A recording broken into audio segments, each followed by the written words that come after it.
Part of my point in chapter one of the book, and this comes up also when I discuss this issue of externalities, is there's just a systemic benefit denial when it comes to fossil fuels. And it's particularly odd because if you just think about it in terms of common sense, it's not well known that climate related disaster deaths are way down. But if you think about it logically, you think, oh, would I rather be alive today with a given, with today's weather and our ability to deal with it versus the weather of 100 or 200 years ago and our ability to deal with it then? Of course, you would say today. And what you kind of grasp, if you think about it, is our ability to deal with climate, or what I would call our climate mastery ability, is so much more important than the exact state of the global climate system. So what you would want to look out for are there any changes that are just so dramatic that they'll overwhelm us, whether it's just the warming is so rapid that it leads to really rapid sea level rises that are really hard to deal with, or is it that the storms become 2 or 3 times more powerful? I mean, if it's that,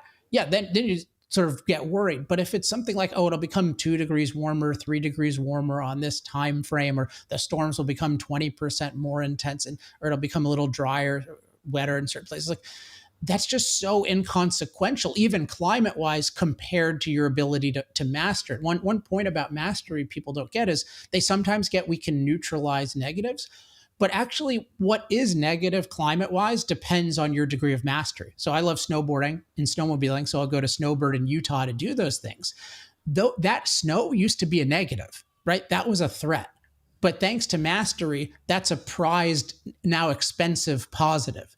And you can take the same for like tropical conditions where I live in Laguna Beach, even like now that's considered a real total positive to live there. But with less mastery, it would not be at nearly as positive to live here, let alone Florida. I mean, everyone's moving to Florida and Texas because then, some of the negatives there become substantially positives because you have things like air conditioning that can then, you can handle the worst aspects of it indoors, but in general, you get this warmer and sometimes wetter climate that you like.